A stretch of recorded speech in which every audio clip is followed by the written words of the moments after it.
దేవుడు మనతో మాట్లాడడానికి ఎంతగానో ఆశపడతా ఉన్నాడు. కాబట్టి మరి మన పరిశుద్ధ గ్రంథాలు తెరుద్దాం. లూకా సువార్త 18వ అధ్యాయం 9వ వచనం నుంచి 14వ వచనం వరకు అందరం కలిసి చదువుదాం. 9వ వచనం నుంచి 14వ వచనం వరకు దయచేసి అందరం కూడా చదువుదాం. తామే నీతిమంతులని తమ్ము నమ్ముకొని ఇతరులను తృణీకరించు కొందరితో ఆయన ఉపమానము చెప్పారు. ప్రార్థన చేయుటకు ఇద్దరు మనుషులు దేవాలయమునకు వెళ్ళిరి. వారిలో ఒకడు పరిసయ్యుడు, ఒకడు సుంకరి. పరిసయ్యుడు నిలవబడి, దేవా, నేను చొరలోను అన్యాయస్తులను వ్యభిచారులైన ఇతర మనుషుల వలనైనను ఈ సుంకరి వలనైనను ఉండనందుకు నీకు కృతజ్ఞతాస్తుతులు చెల్లించుచున్నాను. వారమునకు 2 మార్లు ఉపవాసము చేయుచు నా సంపాదన అంతటిలో 10వ వంతు చెల్లించుచున్నానని తనలో తాను ప్రార్థించుచుండెను. అయితే సుంకరి దూరముగా నిలుచుండి ఆకాశం వైపు కనులెత్తుటకైనను ధైర్యము చాలక రొమ్ము కొట్టుకొనుచు, దేవా, పాపినైన నన్ను కరుణించమని పలికెను. అతని కంటే ఇతడు నీతిమంతుడిగా తీర్చబడి తన ఇంటికి వెళ్ళనని మీతో చెప్పుచున్నాను. తన్ను తాను హెచ్చించుకున్నవాడు తగ్గించబడిననియు, తన్ను తాను తగ్గించుకున్నవాడు హెచ్చింపబడిననియు చెప్పెను. దేవుడి మాటలను దీవించునుగాక. హల్లెలూయా. మాట్లాడేవాడు నేను కాదు, కానీ నా నోటిని ఆయన తన బోరగా వాడుకొని మీ అందరి కొరకు ఆయన అనేకమైన విషయాలను యేసుక్రీస్తు ప్రభువారే మీతో మాట్లాడుతూ ఉన్నాడు. కాబట్టి విశ్వాసముతో ఆ రీతిగా మీరు ముందుకు వెళ్ళాలని ప్రభు పేరిట మనవి చేస్తూ ఉన్నాం. మరి ఈ సమయంలో మనం చదివినటువంటి వాక్యాన్ని మనం గమనించినట్లయితే ఇక్కడ 2 వ్యక్తులను మనం గమనిస్తూ ఉన్నాం. ఎంతమందిని? 2 వ్యక్తులను ఇక్కడ మనము గమనిస్తూ ఉన్నాం. ఒక వ్యక్తి పేరు పరిసయ్యుడు, మరొక వ్యక్తి పేరు సుంకరుడు. దేవుడు ఈరోజు నీతో 2 వ్యక్తుల గురించి శ్రేష్టంగా మాట్లాడాలని ఆశపడతా ఉన్నాడు. మొదటి వ్యక్తి పేరు పరిసయ్యుడు, రెండో వ్యక్తి పేరు సుంకరి. పరిసయ్యుని గురించి మనం ఫస్ట్ చూద్దాం. పరిసయ్యుని గురించి మనం చూద్దాం. 11వ వచనము 12వ వచనాన్ని ఇక్కడ మనం గమనిస్తే, దేవా, నేను చొరలోను అన్యాయస్తులకు వ్యభిచారులైనను ఇతర మనుషుల వలనైనను ఈ సుంకరి వలనైనను ఉండనందుకు నీకు కృతజ్ఞతాస్తుతులు చెల్లించుచున్నాను. వారమునకు 2 మార్లు ఉపవాసము చేయుచు నా సంపాదన అంతటిలో 10వ వంతు చెల్లించుచున్నానని తనలో తాను ప్రార్థించుచుండెను. హల్లెలూయా. ఈ రెండు వచనాల్లో మీరు గమనిస్తే 6 మాటలు ఇక్కడ ప్రాముఖ్యంగా కనపడతాయి. 2 వచనాల్లో 6 భాగాలు గమనించండి. మొదటిది దేవా అని అంటా ఉన్నాడు కదా. 11వ వచనం మొదటిది ఏమన్నాడు? దేవా, దేవా అని అంటా ఉన్నాడు, కానీ దేవుని మీద దృష్టి లేదు. ఎవరి మీద దృష్టి లేదు చెప్పాలా? ఎవరి మీద దృష్టి లేదు? పరిసయ్యునికి దేవుని మీద దృష్టి లేదు. కానీ ఏమని పిలుస్తా ఉన్నాడు? దేవా, దేవా అని పిలుస్తా ఉన్నాము, చాలా మంచిదే. కానీ మరి దృష్టి ఆయన మీద పెట్టుకొని పిలుస్తా ఉన్నావా? ఇది చాలా ప్రాముఖ్యమైన విషయం. ఈ పరిసయ్యుడు ఇక్కడ మనం గమనిస్తే ఏమంటున్నాడు? దేవా, తర్వాత ఇంకొక మాట ఏముంది అక్కడ చదవండి. దేవా పక్కన ఏముంది? నేను. ఏముంది అక్కడ?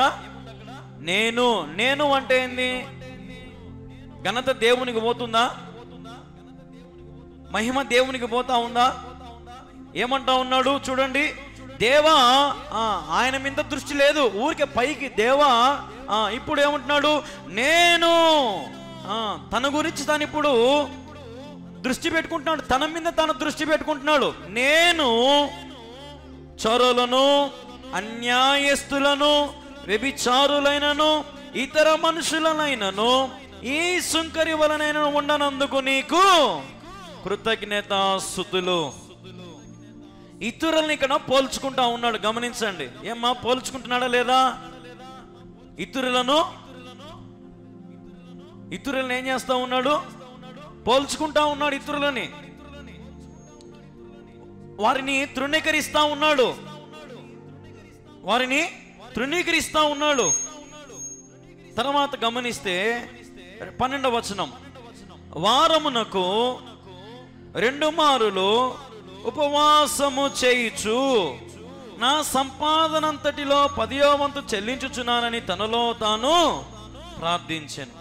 ఇక్కడ గమనిస్తే, నేను నీతిమంతుణ్ణి, నేను నీ కార్యాలన్నీ జరిగిస్తా ఉన్నాను, నీ సన్నిధికి నేను వారానికి 2 సార్లు వస్తాను, ఉపవాసం ఉంటా ఉన్నాను, నా సంపాదనలో 10వ భాగం నీకు ఇస్తా ఉన్నానని తనకై తాను అతిశయపడతా ఉన్నాడు.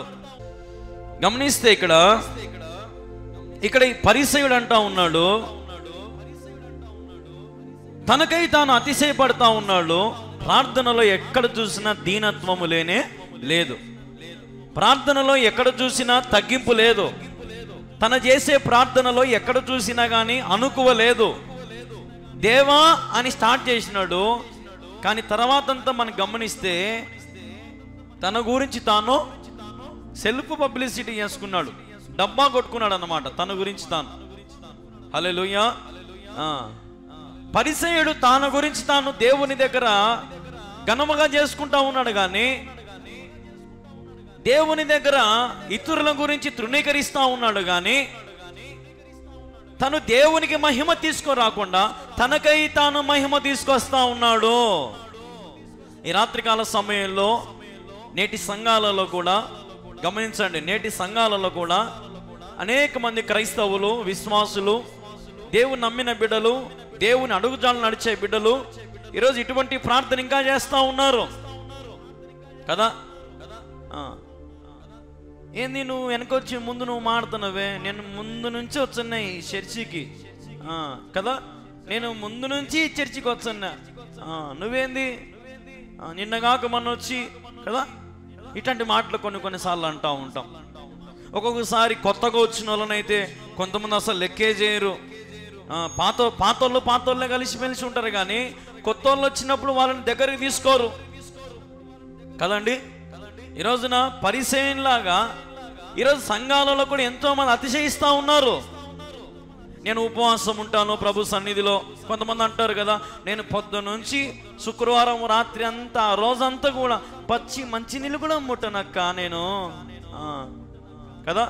ఉపవాసం ఏం చేస్తున్నారు ఈరోజు చాలా మంది బయటికి చెప్పేసుకుంటారు. ఈరోజు ఉపవాసం అనేది ఈరోజు చాలా మంది బయటికి చెప్పేసుకుంటారు. సంఘాలలో మహిమను పోగొట్టుకుంటున్నారు వాళ్ళు. వారికై వారు ఏమనుకుంటారంటే, చెప్పుకుంటే మాకు మంచి విలువ ఉంటుంది, అబ్బా ఆ అక్క మా కోసం ఉపవాసం ఉంటుందంట, ఆ అక్క మా కోసం ప్రార్థన చేస్తుందంట, ఆ పాస్టర్ గారు మా కోసం ఉపవాసం ఉన్నారంట, ఆ సంఘ పెద్ద మా కోసం ఉపవాసం ఉన్నాడంట అని ఈ రీతిగా ఈ రోజున మనం సంఘాలలో మనం గమనిస్తూ ఉన్నాం. కానీ ఇక్కడ దేవుడు ఇప్పుడు నెక్స్ట్ చూడండి, ఇప్పుడు సుంకరి ఏమని ప్రార్థన చేస్తున్నాడు? 13వ వచనం. ఇప్పుడు సుంకరి ప్రార్థన చదవండి. ఇప్పుడు లూకాసు సువార్త 18వ అధ్యాయము 13వ వచనం. అయితే సుంకరి ఎక్కడ నిల్చున్నాడంటమ్మా? దూరముగా నిలుచుండి. హల్లెలూయా. దేవుని ఆలయములో ఎక్కడున్నాడంట సుంకరి? దూరముగా, వాకిలి దగ్గర ఉన్నాడు, మూలనున్నాడు, చాలా దూరముగా ఉన్నాడు. దేవుని సన్నిధిలో, దేవుని ఆలయములో తను ముందుకు రావాలని ఆశ లేదు, నాకు ఘనత రావాలని ఆశ లేదు, వెనుకున్నాడు దేవుని కోసం ముందుకెళ్ళాలని.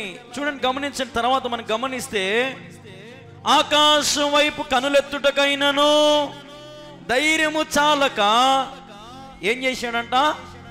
రొమ్ము కొట్టుకున్నాడంట. ఏం చేశాడంట? ఆకాశం వైపు చూసి ప్రార్థన చేయడానికి కూడా అసలు భయం వేస్తుందంట, ధైర్యం లేదంట. రొమ్ము కొట్టుకొని ప్రార్థన చేస్తూ ఉన్నాడంట. ఏమని ప్రార్థన చేసినాడు? దేవా, పాపినైన నన్ను కరుణించమని పలికాడు. హల్లెలూయా, హల్లెలూయా. సుంకరి ప్రార్థించే ముందు దేవుణ్ణి గణపరిచినాడు. ఎట్లా గణపరిచినాడో మీరు గమనించారా? ఆ ఒక్క వచనములో మీరు గమనించండి, అసలు దేవుని ఎట్లా గణపరిచినాడు. ఆకాశం వైపు కనులెత్తుట కూడా నాకు ధైర్యము లేదు. అంటే దేవుడు అంత ఉన్నతమైన వాడు, అంత పరిశుద్ధుడు. అంత పరిశుద్ధుని నేను చూసే ధన్యత నాకు లేదు. నేను పాపాత్ముణ్ణి. అందుకంటాడు కదా, దేవా నేను పాపిని, నన్ను కరుణించుమని పలికాడంట. మరి మనం చేసే ప్రార్థనలో, ఆరాధనలో నువ్వు దేవుణ్ణి మహింపరుస్తా ఉన్నావా? దేవుణ్ణి ప్రారంభం చేసేటప్పుడు నీ ప్రార్థన కావచ్చు, నీ భక్తిలో, నీ విశ్వాసంలో కావచ్చు, అది ఏదైనా సరే నువ్వు మొదటగా ప్రభువుని ఉన్నతమైన స్థితిలో నువ్వు పెట్టినావా దేవుణ్ణి? లేదంటే పరిచయం మాదిరి ఊరికి స్టార్టింగ్లో దేవా అని, తర్వాత అంతా ప్రభా నేనే చచ్చిపోతున్నా ప్రభా, చేయలేక ఈ సేవ అంతా నేనే వంట చేయాలా, నేనే ఊడ్చాలా, నేనే ఎత్తాలా, నేనే సంఘాన్ని పిలుచుకొని రావాలా, నేనే అందరి పనులు చేయాలా, నేనే నేనే నేనే నేనే అని ఈ రోజున నేటి సంఘాలలో నేనే కదా. ఒక్కొక్కసారి కొంతమంది విశ్వాసులు అంటారు పాస్టర్ గారితో, పాస్టర్ గారు ఆలోచన చేయండి బాగా, మేము కానీ మా కుటుంబం కానీ బయటికి పోయిందంటే నువ్వు అడుక్కొని తింటావుగా కదా. ఎన్నో సంఘాలలో మనం చూస్తూ ఉంటాం. విశ్వాసులు ఈరోజున సేవకుని బెదిరించే రీతిగా మారిపోతూ ఉన్నారు. ఈరోజున సేవకుడు సంఘ పెద్దలు చెప్పిన చేతుల్లో లేకపోతే ఆ సేవకుని అసలు వద్దంటారు సంఘమే కదా. నేను చెప్పేది వాస్తవం కదా అయ్యా సువర్ణరాజు గారు, వాస్తవం కదా? సంఘ పెద్దలు చెప్పింది వినకపోతే అసలు ఇంక ఈ పాస్టరే మాకొద్దు. ఏమయ్యా మీ పరిస్థితి ఎట్టయ్యా చెప్పండి అయ్యా అంటే, పాస్టర్ మేము ఆడికి పోతే ఆడికి రావాలా, మేము ఆడ కూర్చోమంటే ఆడ కూర్చోవాలా, మేము తాగేటప్పుడు తినేటప్పుడు మాతో పాటు ఉండాలా, మేము దినానికి ముందు బువ్వ చేసి పెడతాం, ముందు పాస్టర్ తినాలా. పాస్టర్ అంటాడు మేము వాటిని తగలం, వీటిని తగలము, వద్దు, మేము అపరిశుద్ధం వద్దు, మేము పరిశుద్ధంగా ఉంటామంటే, అయితే నువ్వు మాకు వద్దు పో, మాకు నచ్చేళ్ళని తెచ్చి పెట్టుకుంటాము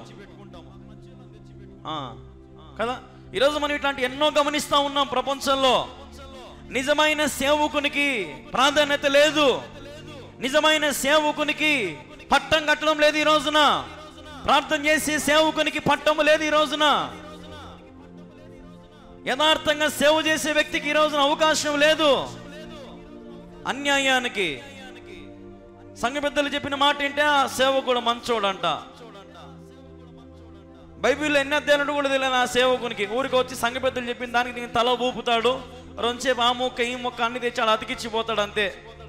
ఆ సంఘ పెద్దలంతా అబ్బాబాబా ఏం చెప్పినాడు ఏం చెప్పినాడు, అబ్బాబాబో ఎంతమంది వచ్చినారా, ఏం కథ చెండినాడు మా వాడు అట్ట ఇట్ట అని చెప్పి దుమ్ము లేపుతారు. ఎందుకు? ఈ సేవకుడు ఎవరి చెప్పు చేతుల్లో ఉన్నాడు? సంఘ పెద్దల చెప్పు చేతుల్లో ఉన్నాడు. ఈ సేవకుడు ఇంకా మంచి అవకాశం దొరికింది, ఇంకా ఈ సంఘ పెద్దలందరూ ప్రేమిస్తా ఉన్నారు, అడిగిందల్లా తీసుకొని పోతాడు. ఇంటింటికి తిప్పుతారు వీళ్ళే, ఇంటింటికి కానుకలు వచ్చేస్తాయి, కావలసిన అర్పణలన్నీ వచ్చేస్తాయి. ఇంకెందుకు పోతాడు? సంఘ పెద్దల సంఘంలో దూరకుండా ఎందుకు ఉంటాడు?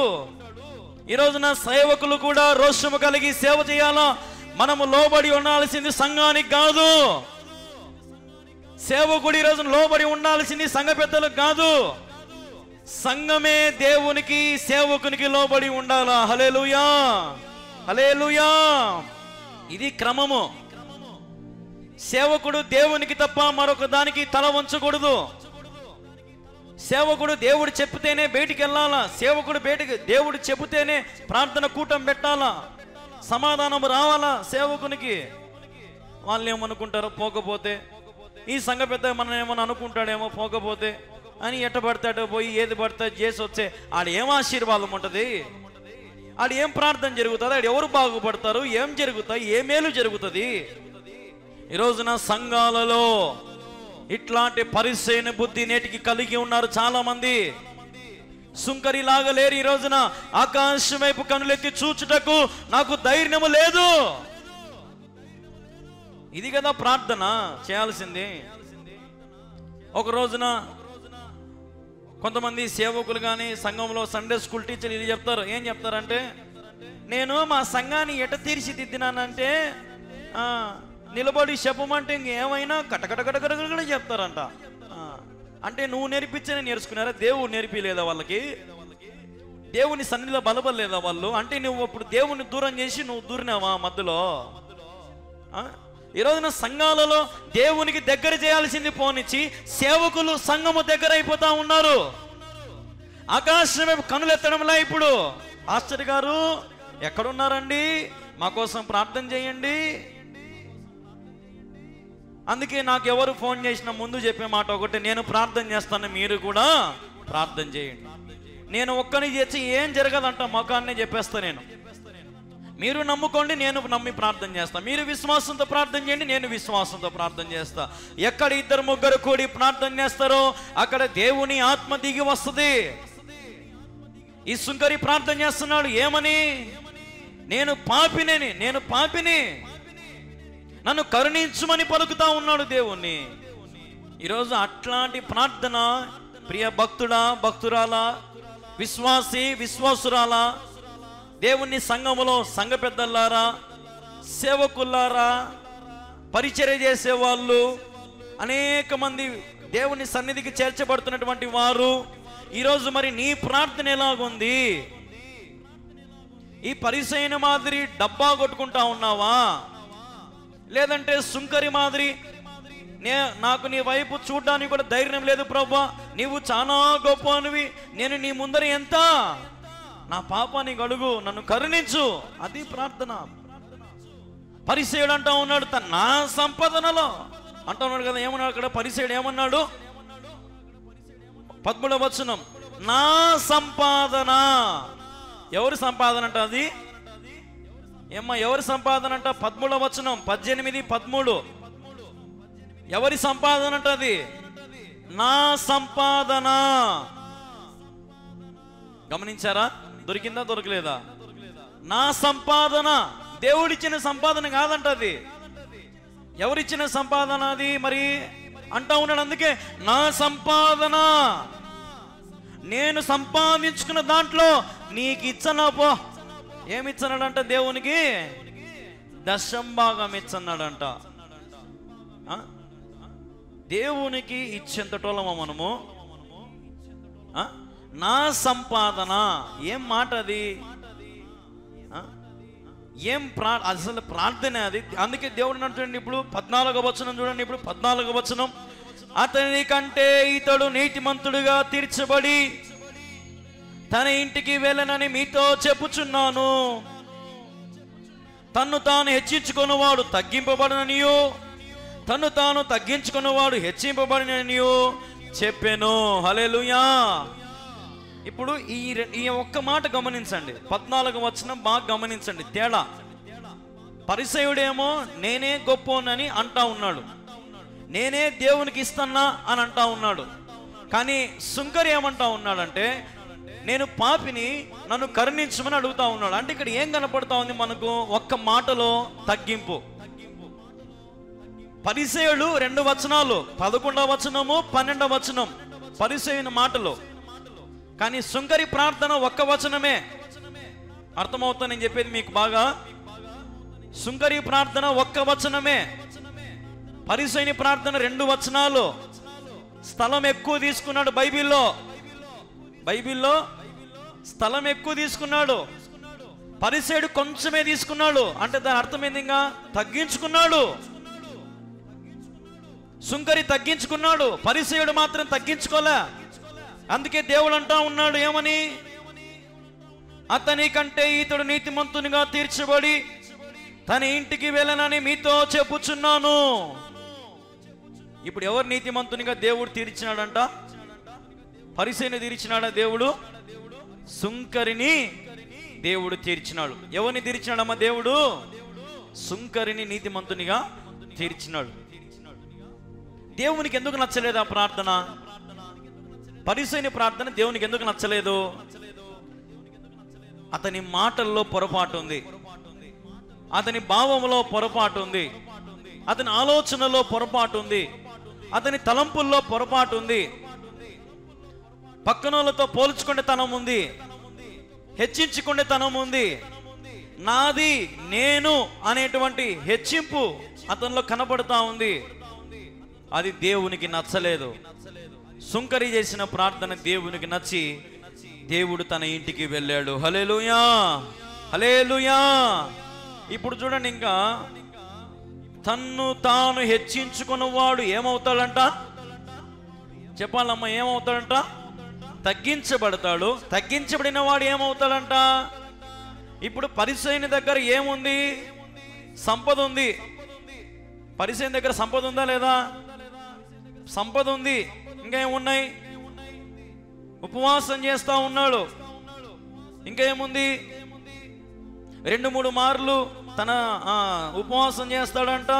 సంపాదనలో 10వ వంతు ఇస్తా ఉన్నాడంట. అంటే దీన్ని బట్టి మనం ఏం అర్థం చేసుకోవాలంటే ఈ పరిసయ్యుడు చాలా ధనవంతుడు కదా. ఇప్పుడు దేవుని దృష్టిలో ఇప్పుడు ఎవరు ధనవంతుడైనాడు? మరి ఎవరు ధనవంతుడైనాడమ్మా? ఇప్పుడు దేవుని దృష్టిలో సుంకరి ధనవంతుడైనాడు.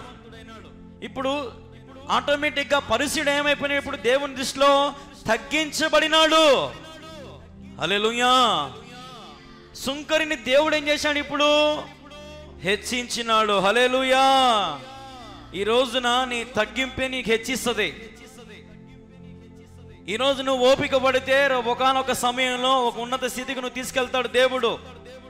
ఈరోజు నీ కాళ్ళ కాడ చూపు చూసుకొని నువ్వు ప్రభుకి దూరం అయిపోయి ఎట్లా పడితే మాట్లాడి సంఘానికి దూరం అయిపోయి సేవకునికి సంఘానికి విశ్వాసులకు దూరం అయిపోయి నీ ఇష్టానుసరైన ప్రార్థన చేసుకుంటూ నీ ఇష్టానుసరైన రీతిగా నువ్వు బ్రతికితే దేవుడు నిన్ను హెచ్చిస్తాడు అనుకోవద్దు. సుంకరి ఎక్కడికి వచ్చి నిలబడినాడంట? దేవుని ఆలయంలోకి వచ్చి దూరముగా నిలుచున్నాడంట. ఎక్కడ నిలుచున్నాడంట? దేవుని ఆలయంలో దూరముగా నిలుచున్నాడంట. అంటే మొత్తానికి ఆలయంలోకి వచ్చినాడా లేదా? ఏమో వచ్చినాడా లేదా ఆలయంలోకి? ఇంట్లో ఒక రూమ్లో చేసుకుంటా, లేదంటే షెట్టుకి. కొంతమంది అంటారు, ఏమి చర్చికి పోతేనే దేవుడా, ఇంట్లో లేడా, గుడిలో లేడా, గుండెల్లో లేడా కదా, పైన లేడా? అంత లెక్కల దేవుడు ఉన్నాడు.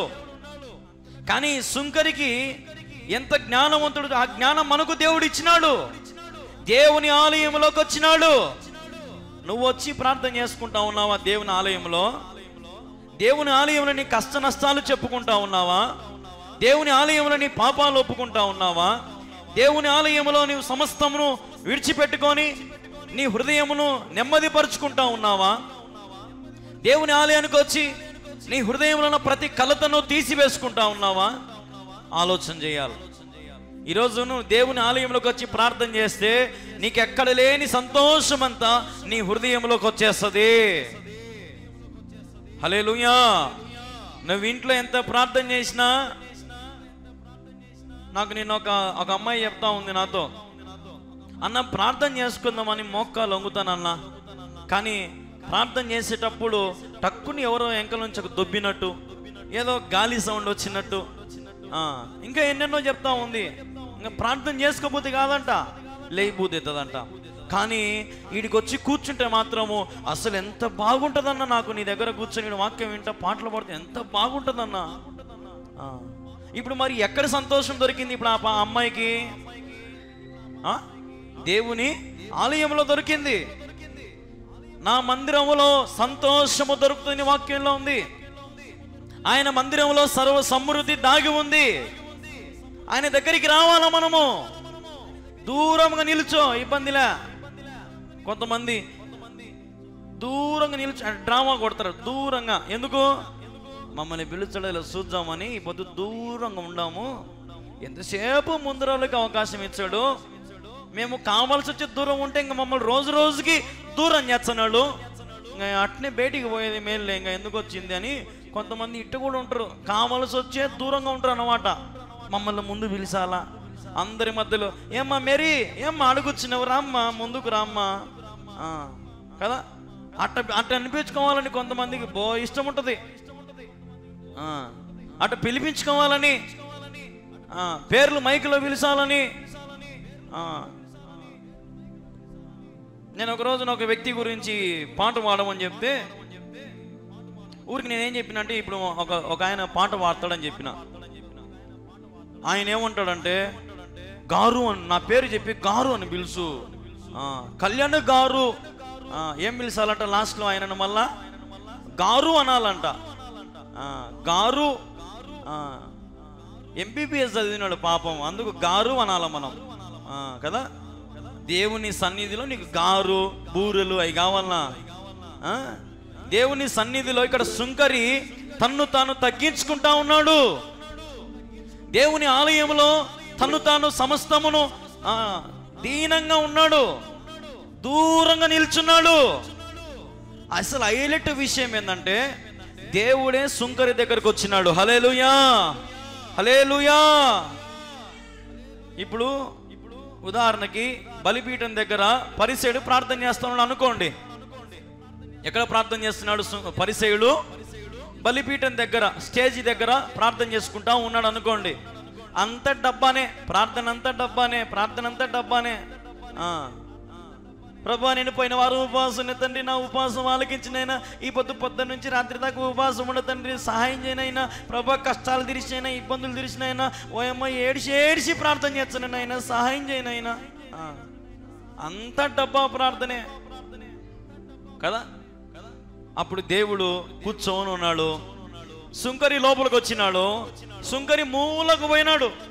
మూలకు పోయి లాస్ట్లోకి పోయి, దేవా, నేను పాపిని, నన్ను కరుణించు, ఆకాశం వైపు కనులెత్తడం నాకు ధైర్యం లేదు అని రొమ్ము కొట్టుకొని ఏడుస్తా ఉంటే, యేసుక్రీస్తు ప్రభువారు తన సింహాసాన్ని విడిచిపెట్టి ముందర కూర్చున్న వనకాడికి పోలా. దేవుడు లాస్ట్లో ప్రార్థన చేసిన సుంకరి దగ్గరికి పోయినాడంట. హల్లెలూయా. నీతిమంతునిగా తీర్చినాడు.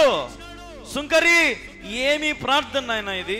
వాడు ఉన్నాడు, ఎప్పటి నుంచో వచ్చాడు, దశభాగాలు ఇచ్చాడు, ఉపవాసాలు ఉంటాడు, అన్నీ చేస్తాడు, కానీ వాళ్ళలో తగ్గింపే కనపడలేదు. నాయన, నువ్వు చేసిన ప్రార్థన నాకు ఎంత ఇనుసొంపుకుంది నాయన, ఎంత బాగా చేసినావు, బంగారు కొండ. అందుకే దేవుడు అతన్ని ఏమని పిలిచినాడు? నీతిమంతుడు. ఏమని పిలిచాడు అతన్ని దేవుడు? చెప్పండి అందరు, ఏమని పిలిచినాడు దేవుడు? నీతిమంతుడు. ఈ రాత్రి దేవుడు నిన్ను కూడా నీతిమంతునిగా తీర్చిదిద్దునుగాక. హల్లెలూయా, హల్లెలూయా. నీతి అనే వస్త్రాన్ని మనం ధరించాలా, తగ్గింపుతనం అనే వస్త్రాన్ని మనం ధరించాలా, ఓర్పు అనే ఆ స్వభావాన్ని మనం ధరించాలా. ఈ రోజున సేవకుని విషయంలో ఒక మాట చెప్తున్నాను, గమనించండి. సేవకుడు అనేవాడు ఎప్పటికీ మనుషుల మీద ఆధారపడకూడదు. ఆహారం ఉన్నా లేకపోయినా, తినడానికి తిప్పలు ఎన్ని పడినా సరే, నువ్వు ఆకాశం కన్నులెత్తి చేతులు దాచి ప్రార్థన చేసుకోవాలి తప్ప, వాళ్ళకు డబ్బా కొట్టి వీళ్ళకు డబ్బా కొట్టి నీ కడుపు నింపుకుంటే మాత్రం నువ్వు కూడా రేపు 2 సార్లు అగ్నిలో పడాల్సి వస్తుంది. 2 అంతల తీర్పు ఉంటుంది నీకు కూడా. సేవకులారా జాగ్రత్త. మనుషుల మీద ఎట్టి పరిస్థితులు ఆధారపడద్దు. దేవుని మీద ఆధారపడి నీ సేవను కొనసాగించు. అసలు దేవుడు నీ సేవను ఎలాగ అభివృద్ధి చేస్తాడో నువ్వు కూడా ఊహించలేవు. నువ్వు దేవుని కోసం పరిగెత్తుకుంటూ ముందుకు పో. యేసుక్రీస్తు ప్రభువుని గమనించండి అమ్మా. యేసుక్రీస్తు ప్రభువుని శిష్యులు వెంబడించారా? యేసు ప్రభు శిష్యుల్ని వెంబడించినాడా? యేసు ప్రభువునే శిష్యులు వెంబడించినారు. యేసు ప్రభు ఒక చోట కూర్చొని ఉన్నాడు. అక్కడికి అందరూ జన సమూహం అంతా పోయినారంట ఆడికే. అవునా కాదా? చాలా మంది పోయినారంట యేసు ప్రభు కాడికి. అప్పుడు యేసు ప్రభు, ఓ అమ్మ, నేను చాలా అలసిపోయినానమ్మా, రేపు రాపోండమ్మా అని ఏమని అన్నాడా? పడవెక్కి కూర్చొని వాళ్ళందరికీ బోధించాడంట. హల్లెలూయా. యేసుక్రీస్తు ప్రభు యొద్దకి అనేక మంది వెళ్తా ఉన్నారు. ఈరోజు నీతిగా యథార్థంగా నువ్వు కూడా సేవ చేయి. నీ సేవ అసలు ఎంత అద్భుతంగా కొనసాగించబడుతుంది అంటే అంత అద్భుతంగా కొనసాగించబడుతుంది. ఈరోజున నాకు కూడా అదే విశ్వాసం. మనము దేవుని మీద ఆధారపడి మనం ముందుకు వెళ్తా ఉంటే అన్ని పనులు ఆటోమేటిక్గా దేవుడే జరిగిచ్చేస్తాడు. మీకు దేవునికి మధ్యలో ఇంకొకటి ఏది అడ్డు రాకూడదు. మీరు మోకాలేస్తే మీ ప్రార్థన దేవునికి వినపడాలా, మీరు అడిగే అక్కర్లు దేవుడు తీర్చాలా మీకు. అట్లాంటి ప్రార్థన, అట్లాంటి నమ్మకత్వం, అట్లాంటి తగ్గింపుతనం కలిగి ఉంటే దేవుని జీవితంలో ఏదైనా చేయగలుగుతాడు. మోషే ప్రార్థించినప్పుడు మోషే ప్రార్థించినప్పుడు ఎర్ర సముద్రం ఏమైంది? 2 పాయలుగా చీల్చబడింది. చీల్చబలేదా? చీల్చబడింది. నువ్వు ప్రార్థన చేసింటే నీ ముందర ఉండే సమస్య ఒక్కసారి అన్నట్టు పక్కకు పోయిందా? ఇంకా మన మీదకి వచ్చదు. అది మనం ఎంత ప్రార్థన చేస్తూ ఉంటే అది ఇంకా మన మీదకి వస్తానే ఉంటుంది. ఏం దేవా నన్ను కరుణించు ప్రభువా, నాకు బాగలేదని ఇంత ప్రార్థన చేస్తున్నా కానీ నన్ను ముట్టవేది ప్రభువా, నన్ను బాగు చేయవేది ప్రభువా, నన్ను తాకు ప్రభువా, రోజు రోజుకి ఎక్కువైపోతున్నాయి ప్రభువా, బాధలు, వేదనలు, శ్రమలు ప్రభువా. కదా, నువ్వు ప్రార్థన చేసే కొద్దీ రోజు రోజుకి ఎక్కువైపోతాయి. కానీ నువ్వు విశ్వాసంతో ప్రార్థన చేస్తే ఒక్క రోజులో పాయలుగా చీల్చబడతాయి. హల్లెలూయా, హల్లెలూయా.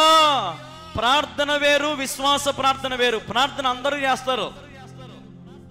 ప్రార్థన ఎవ్రీబడి క్యాన్ డూ. చిన్న పిల్లలు కూడా దేవా నీకు స్తోత్రమైన వందనాలు తండ్రి అంటాడు. కానీ విశ్వాస ప్రార్థన, నిరీక్షణ ప్రార్థన, నువ్వు ప్రార్థన చేసినావంటే జరిగిపోతుందని నమ్మాలి. నువ్వు అట్లాంటి భక్తి జీవితము నువ్వు జీవిస్తా ఉన్నావా? అట్లాంటి విశ్వాస పోరాటం నువ్వు జీవిస్తా ఉన్నావా? అప్పుడు దేవునిని హెచ్చించక మానడు. హల్లెలూయా, హల్లెలూయా. ఈ రోజున తగ్గింపుతనం నీలో ఉండి ప్రభు దగ్గర వేడుకో. ఆయన సమయం వచ్చినప్పుడు నేను ఎక్కడైతే నువ్వు అవమానపరచబడ్డావో, ఎక్కడైతే నువ్వు బాధించబడ్డావో, ఎక్కడైతే నీ పరిస్థితులు తారుమారైపోయినాయో, నా దేవుడు అక్కడికి ఎంటర్ అయ్యి నీ ప్రతి పరిస్థితులను తారుమారు చేసే దేవుడు మన దేవుడు. హల్లెలూయా. నేను యేసుక్రీస్తు ప్రభుకి ఒక పేరు పెట్టుకున్నా. నేను కూడా యేసుక్రీస్తు ప్రభుకి. వింటున్నారు అందరూ? ఏం పేరు తెలుసా? తారుమారు చేసే దేవుడు. ఏం దేవుడు మన దేవుడు? He can changes everything. దేవుడు ప్రతి దాన్ని తారుమారు చేయగలడు. ఆయన అనుకుంటే సూర్యుని ఆపగలుగుతాడు, ఆయన అనుకుంటే చంద్రుని ఆపగలుగుతాడు, ఆయన అనుకుంటే సముద్రాన్ని గాలి తుఫాన్లు ఆపగలుగుతాడు, ఆయన అనుకుంటే ప్రార్థన వింటేగిన ఆయన అనుకుంటే సముద్రాన్ని చీల్చగలుగుతాడు, ఆకాశం నుంచి మన్నాను కురిపించగలుగుతాడు. ఏదైనా సరే మీరు చూడండి, ఆయన ప్రతి పరిస్థితిలో కూడా అనుకున్నది ఒకటి, జరిగేది ఒకటి. నాయన ద్రాక్షారసం లేదు నాయన, పెళ్లికి వచ్చిన వాళ్ళందరూ ద్రాక్షారసం అని అడుగుతా ఉన్నారంటే, అమ్మా ఇంకా నా సమయం రాలేదమ్మా అంటే అమ్మ నెత్తి పట్టుకొని పోయింది. ఏంది ఇబ్బా నాయనా, ఏదో ద్రాక్షారసం లేదంటే ఏదో ఒకటి చెప్పి వెంటనే చేస్తాడు అనుకుంటే ఇంకా నా సమయం రాలేదంటాడు. ఏంది? కొద్దిసేపు తర్వాత ఇంకా ద్రాక్షారసము అయిపోయింది. అయిపోగానే ఏమన్నాడు వాళ్ళతో? నీళ్లు నింపండి. ఏం నింపమన్నాడు? నీళ్లు నింపమన్నాడు. నీళ్లు నింపగానే ఇప్పుడు ఆ నీళ్ళన్నీ ఏమైపోయినాయి? అసలు ద్రాక్షారసం ఎట్టుందంట, లాస్ట్లో అందరూ అంటారు అసలు ఇదంతా పెళ్లి చేసినాడు ఎవరు నాయనా, లాస్ట్ వరకు ఇంత మంచి ద్రాక్షారసం అసలు ఏ పెళ్లి కొడుకు పోయలే ఇంతవరకు. అబ్బబ్బబ్బో ఏమి రుచి, తాగుతంటే పోతున్నాడు కదరా నాయన. కొంతమంది అంటారు, ఈ తాగుబోతులు అంటారు, యేసు ప్రభు ఆ కానాను విందులో ద్రాక్షారసము చేయలేదా? అందరికి ఆయనే కదా తాపింది, అందరికి ఆయనే కదా పోసింది. మీరు తాగే ద్రాక్షారసము కుళ్ళిపోయిన ద్రాక్షారసం. అర్థమైందా? అట్టు పండ్లు, యాపిళ్ళు, మామిడికాయలు ఇవన్నీ కుళ్ళబెట్టి భూమిలో పెట్టి కాల్చి అవి చేసి ఇవి చేసి కెమికల్ చేసి దాన్ని అది ద్రాక్షారసం ఎట్టయితుంది? ఇక్కడ దేవుడిచ్చిన ద్రాక్షారసం, కానానులో దేవుడిచ్చిన ద్రాక్షారసం ఎట్లుందంటే మధురమైన ద్రాక్షారసము. అబ్బబ్బబ్బబ్బబ్బబ్బ ఏమి ద్రాక్షారసం పోసినవారు నాయన, ముందు దానికంటే ఇప్పుడే బాగుంది, ఇంకో రొంత పోయిరా నాయన. పెళ్ళికి వచ్చిన విందులో అందరూ కూడా ఇప్పుడు అసలు సంతోషం పట్టుకోలేకపోతా ఉన్నారు కదా. తారుమారు చేసిన దేవుడు ఈరోజున నీ జీవితాన్ని కూడా దేవుడు తారుమారు చేస్తాడు. చేస్తాడా? చేయలేడా? ఖచ్చితంగా దేవుడు చేస్తాడు.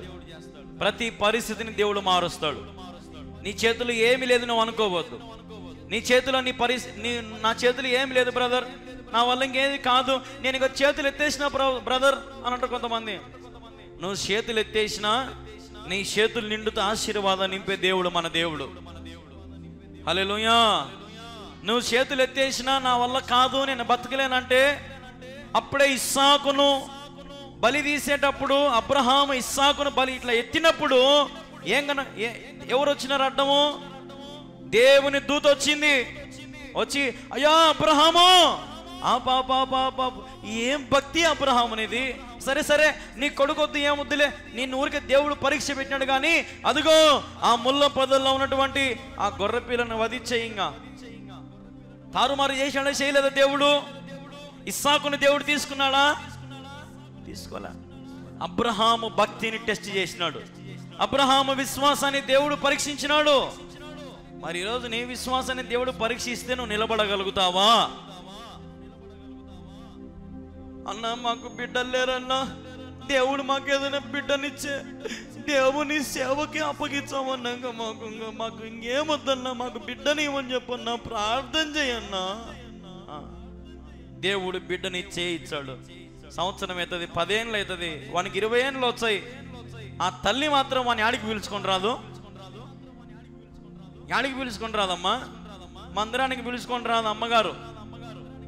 ఏమమ్మా ఏమి అంటే, లేక లేక పుట్టినాడన్నా, వాడిని చూసుకొనికే సరిపోతుంటది, వాడిని ముద్దు పెట్టుకోకుండా ఉండలేనన్నా, వాడిని చూడకుండా ఉండలేనన్నా, వానికి చేసి పెడతా ఉంటాను, తినిపిస్తూ ఉంటాను. అప్పసం చూసి చూసి చూసి చూసి ఉంటుందంట.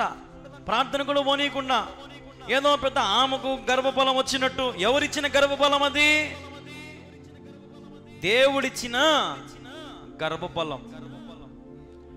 షారాకు ముస్సిలి షారాకు ముస్సిలి ఆవిడ కదా, వృద్ధురాలు. ఆమెకి దేవుడు గర్భఫలం ఇస్తానంటే ఆమెకు ఎక్కిలి నవ్వింది. నాకు వయసు అయిపోయింది. ఏమనింది? నాకు ఇంకా వయసు అయిపోయింది, నాకు ఇంక ఎట్ట పుడతారు అనింది. అనలేదా? అనింది. అన్నప్పుడు దేవుడు ఏం చేసినాడు? తారుమారు చేసినాడు, నోటి మీద ఏలేసేట్టు చేసినాడు. ఇస్సాకును దేవుడు ఇచ్చినాడు. హల్లెలూయా, హల్లెలూయా, హల్లెలూయా. అబ్రహామా, నీవు నీ తల్లిదండ్రులను విడిచిపెట్టు. అబ్రహామా, నీవు నీ వంశాన్ని విడిచిపెట్టు. అబ్రహామా, నువ్వు నీ ఊరిని విడిచిపెట్టు, నేను చెప్పిన దగ్గరికి రా. వచ్చినాడు అబ్రహాము. దేవుని మాట నమ్మి అందరినీ విడిచిపెట్టి వచ్చినాడు. గాలికి వదిలేసినాడా దేవుడు? వదిలేసినాడా? అసలు అబ్రహాముకు ఉన్నటువంటి ఆస్తి లెక్కేయడానికి సమయం సరిపోదంట. అర్థమవుతా నేను చెప్పేది? విస్తారమైన ఆస్తి, విస్తారమైన పనివారు. అబ్బంగా చెప్పలేము అబ్రహాము గురించి, అంత ధనవంతుడు. ఏం ధనవంతుడు, అంత ధనవంతుడు. ఇప్పుడు దేవుడు పొరపాటు నిన్ను, అమ్మా నువ్వు ఉన్న పాటుగా దేవుని సేవ చేయి అన్నాడు అనుకో. ప్రభువా, నాకేమో దేవుని సేవ చేయాలని చాలా ఆశ ఉంది ప్రభువా, కానీ నేను నీ సేవకు వచ్చి నా కుటుంబాన్ని ఎట్టు పోషించుకోవాలయ్యా, నా భార్యనెట్టు పోషించాలయ్యా, నా భర్తనెట్టు పోషించాలయ్యా, నా బిడ్డలనెట్టు పోషించాలయ్యా. అయితే దేవుడు అంటాడు, అయితే ఇంకా నువ్వు నోరు మూసుకొని ఇంటికాడ ఉండు అంటాడు. అల్ప విశ్వాసం వద్దు దేవునికి, నచ్చదాయనికి. నీ భారం అంతా దేవుని మీద మోపి ప్రభువుని అడుగు. నువ్వు అడిగిన ప్రతిదీ దేవుని జీవితంలో నెరవేరుస్తాడు. హల్లెలూయా. అందుకే ఒక భక్తుడు ఒక పాట రాశాడు కదా, కొండలతో చెప్పుము కదిలిపోవాలని, బండలతో మాట్లాడుము కరిగిపోవాలని. కరిగిపోతాయి, కదిలిపోతాయి. అబ్బా అసలు మీరు చెబితే నమ్మరు, కానీ నువ్వు ఒక కట్ట తీసుకొని రాయిని కొడితే ఆ రాయి నుంచి నీళ్లు తెప్పిస్తే దేవుడు నా దేవుడు. ఏమనుకుంటున్నావు? యేసుక్రీస్తు ప్రభు అంటే నీకు సహాయం చేయలేదని, నీ అక్కర్లు తీర్చలేదని ఈరోజు మందిరానికి మానేసినావు, బల్ల తీసుకోవు, ఒక సంఘంలో నమ్మకంగా ఉండవు. ఇదేమి భక్తి, ఇదేమి విశ్వాసము? ఒక ప్రార్థన చేస్తావు, ఒక పాట పాడతావు, మరుసటి రోజు పొద్దున లేచారకల్లా మళ్ళీ నీ బతుకు నీదే, నీ జీవితము నీదే, నీ ఇష్టానుసరైన అలవాట్లు, నీ ఇష్టానుసరైన బతుకుతావు. ఏందది? ఇదేం భక్తి ఇది? ఇదేందయ్యా ఇది? ఇది పరిస్థితి ఏంది? ఇది ఎట్లా మరి? ఈ రాత్రి ప్రభు అంటా ఉన్నాడు, పరిస్థితి లాగా నువ్వు ఉండనే ఉండకూడదు. ఉంటే ఏమవుతుంది అమ్మా? పరిచయం మాదిరి ఉంటే ఏమవుతుంది? తగ్గించబడతారు. ఏమవుతారమ్మా? ఒక రోజునంట ఒక ఊర్లో ఒక ఆమంట ఉందంట, మన ఇళ్ళల్లో అందరి ఇళ్ళ కంటే మా ఇళ్ళే పెద్దది అనిందంట. ఏమనిందంట? అందరి ఇళ్ళ కంటే మా ఇళ్ళే పెద్దది. ఓయమ్మా, మాకెంత జీతం వస్తుంది, మా బండ్లేమి, మా కార్లేమి, మా కథ ఏమి, మా బిడ్డలు ఫారెన్ కంట్రీలో చదువుతున్నారు, మా బిడ్డలు ఫారెన్ కంట్రీలో చదువుతున్నారు మా బిడ్డలు. ఏమనుకున్నావు? మేము ఎంత కోటీశ్వర్లు అనుకున్నావు అనిందంట. అప్పుడు అక్క చర్చికి పోదాం రా అక్క అని పక్కనుండి ఆమె వచ్చి పిలిచిందంట. అప్పుడు ఏమనిందంట? ఏమీ లేనప్పుడు దేవునికి అడిగిపోతే బాగుంటుంది, కానీ అన్నీ ఉన్నప్పుడు దేవునికి అడిగిపోవడం ఎందుకు అక్క అనిందంట. ఏమనిందంట? ఏమీ లేనప్పుడు దేవునికి అడిగిపోతే బాగుంటుంది, కానీ అన్నీ ఉన్నప్పుడు పోవడం ఎందుకు? ఇల్లు ఇచ్చినాడు, వాకిలు ఇచ్చినాడు, మంచి భర్తని ఇచ్చినాడు, బిడ్డలని ఇచ్చినాడు, బాగా చదువుకుంటా ఉన్నారు, కారు ఇచ్చినాడు, మేడని ఇచ్చినాడు, అన్నీ ఇచ్చినాడు కదా, ఇంకా చర్చికి ఎందుకు? లేకపోతే పోవాలి కానీ మీ మాదిరి అడుక్కు తినాల మాదిరి. కొంతమంది అంటారు, ఏందిరా మీ దేవుని అట్టడుక్కుంటా ఉంటారు ఎప్పుడు, అది చేయి ఇది చేయి ఇది చేయి ఇది చేయి ఇది చేయి ప్రభు. అప్పుడు కొద్ది రోజుల తర్వాత అంట వాళ్ళ కొడుకు ఫోన్ చేశాడంట, మమ్మీ నన్ను ఇక్కడ నుంచి ఈ దేశం నుంచి నన్ను బయటికి ఇవ్వమంటా ఉన్నారు, మన ఇండియాకి రమ్మంటా ఉన్నారు, వెంటనే రావాలంట మమ్మీ అన్నాడంట. సరేలేరా వచ్చేసే, ఏమవుతుంది, విమానం టికెటే కదా అన్నాడంట. అంటానే ఆ దేశంలో వీడేదో తప్పు చేసింటే అక్కడ ఫైన్ వేసినారంట. ఫైన్ వేసిన దగ్గర సుమారుగా 25 కోట్ల రూపాయలు ఫైను వీడు రావడానికి వీడిని గెంటేసినారన్నమాట. ఆ దేశాన్ని నుంచి బయటికి పంపించేస్తా ఉన్నారు వీడిని, కొడుకుని. ఇప్పుడు ఆ తల్లి బిడ్డను కోరుకుంటుందా, డబ్బును కోరుకుంటుందా? బిడ్డనే కోరుకుంటుంది. బిడ్డనే కోరుకొని తన ఇల్లు, వాకిలి, కారు, భర్త ఉద్యోగము అన్నీ కూడా పెట్టి మొత్తం అన్ని రకాలుగా ఎంత డబ్బు అంత సమకూర్చుకొని మొత్తం ఉన్న డబ్బులంతా ఊడిచేసి కొడుకుని పెట్టి కొడుకుని రప్పించుకుందంట. ఇప్పుడు ఈ ఇల్లు ఆడుకొచ్చింది, ముందు ఒక ఆమె వచ్చింది కదా, ప్రార్థనకు పోదాం రండి అక్క అని. ఆమె ఇంటి పక్కకు పోయి బాడిగింట్లో జరిగిందంట. ఎవరింట్లోకి పోయి బాడిగింట్లో జరిగిందంట? ప్రార్థనకు రాక్క అని చెప్పింది కదా, పక్కింట్లోకి పోయి జరిగిందంట. అప్పుడు మకం ఆడబెట్టుకోవాలి అర్థం కాక, చిన్నతనమై ఫీలింగ్స్ వచ్చి బాధ వచ్చి ఎట్ట మాటలు అర్థం కాకుంటే మళ్ళీ ఈమె పోయిందంట. అక్క ఇప్పుడన్నా ప్రార్థనకు పోదాం వచ్చావా అక్క అనిందంట. ఏమనిందంట? ఇప్పుడన్నా ప్రార్థనకు పోదాం రా అక్క. ఎందుకు? ఇంకా ఏం జరుగుతాయో, ఇంకా ఏ ఇబ్బంది పడతామో. ఇంతకాలం చాలా హెచ్చించబడినావు, చాలా గర్వపడినావు. దేవుడు అన్ని ఊడిసి తెచ్చి నా పక్కన ఇంట్లో బాడిగింట్లో వేసినాడు. ఇప్పుడన్నా నువ్వు సిగ్గు తెచ్చుకొని దేవునికి అడిగిరా, తగ్గించుకో, ఇప్పుడన్నా మంచిగా మాట్లాడు. చూడండి, ఒక్కరి భక్తిని బట్టి దేవుడు కుటుంబాన్ని కూలుస్తాడు, కుటుంబాన్ని హెచ్చిస్తాడు కూడా. 2 రకాలు ఉంటాయి. నీ భక్తిని బట్టి నీ కుటుంబం అంతా దేవుడు హెచ్చిస్తాడు. ఒకవేళ నీ భక్తిలో ఏ ఒక్కరో లోటు ఉన్నా నీ కుటుంబానంతా 3 చెరువు నీళ్ళు లాగిపిస్తాడు. తిరిగి అందరు రావాల్సిందే ప్రభు కాడికి. ఆయన అంత అల్లాటప్పగా వదిలేవాడు కాదు. ఆయన సన్నిధికి వచ్చేంత వరకు ఆయన నిన్ను ముప్పు తిప్పలు పెట్టినా సరే రానిచ్చుకుంటాడు. అందుకే ఒక మాట ఉంది కదా, గాయపరచువాడు ఆయనే, గాయము కట్టువాడు ఆయనే. డాక్టర్ కాడికి మనం పోతామా? డాక్టర్ మన కాడికి వస్తాడా కట్టడానికి? గాయం చేస్తాడు ఆయన. కావాల్సి వచ్చే గాయం పడతాడు, మళ్ళీ ఆయన కాడికి రప్పిస్తాడు. ఎందుకు రప్పిస్తాడు? ఒకప్పుడు ఏడాడి తిరిగినామో, ఏమేం చేసినావో, ఎట్లాంటి పనులు మన్నావో, ఎట్లాంటి ఆలోచనలు ఉన్నావో, ఎట్లా బ్రతకాలనుకున్నావో అన్నీ దేవునికి తెలిసినాయి. నిన్ను మడతేసి ఇంట్లో కూర్చోబెట్టినాడు అంతే. ఎందుకు? నువ్వు ప్రభువుకి దగ్గర రావాలని, నువ్వు ప్రభువుకి సమీపంగా ఉండాలని, నువ్వు ప్రభువుకి ఆనుకోనుండి అనేకమైన విషయాలు తెలుసుకొని నీ జీవితాన్ని మార్చుకోవాలని, నీ బ్రతుకును సరి చేసుకోవాలని ప్రభువుకి ఆశ. కాబట్టి ఈ రాత్రికాల సమయంలో ఈ మాటలు విడిచిన ప్రతి దేవుని బిడ్డలారా, ఈ కుటుంబ ప్రార్థనలు ఏకీభవిస్తున్న ప్రతి ఒక్కరు కూడా నా ముందరకు వచ్చిన నా సంఘ బిడ్డలు, ఈ మాటలు వింటున్న గ్రామస్తులు అందరూ కూడా గమనించండి. సుంకరి లాంటి ప్రార్థన, దీనత్వము, తగ్గింపుతనము ఎన్ని ఉన్నా ఒదిగి ఉండడం మనం నేర్చుకుంటే దేవుడు మనల్ని ఖచ్చితంగా ఇంకా హెచ్చిస్తాడు, ఇంకా హెచ్చిస్తాడు. అందనంత ఉన్నత శిఖరం మీదకి ఆయన నేను ఎత్తి కూర్చోబెట్టగల దేవుడు మన దేవుడు. ఈ మాటలు వింటున్న దేవుని బిడ్డలారా, దేవుడు మిమ్మల్ని అందరినీ దీవించి ఆశీర్వదించును గాక. హల్లెలూయా, హల్లెలూయా. కాబట్టి పరిసయ్యుని మాదిరి ఎప్పుడు ఉండొద్దు, సుంకరి మాదిరి ఉండండి. మంచి మాటలు, మంచి ప్రార్థన, ప్రభు సన్నిధిలో తగ్గింపు, దీనత్వము, దేవునికి మహిమ తెస్తూ మీరు మహిమ పొందండి, దేవునికి ఘనత తెస్తూ మీరు ఘనత పొందండి. అంతేగాని పరిసయ్యుని మాదిరి నా సంపాదన నేను అనే అట్టి మాటలు ప్రభు దగ్గర తీసుకొని రావద్దు. వచ్చినాయి అంటే నేను దేవుడు ఖచ్చితంగా ఏం చేస్తాడు? తగ్గించేస్తాడు. కాబట్టి దీనంగా ఉండు. అందుకే ఒక భక్తుడు ఇంకొక పాట రాసినాడు, ఆ పల్లవి పాడుకుందాం. దీన మనసు గల వారిని తగిన సమయములో హెచ్చించువాడని,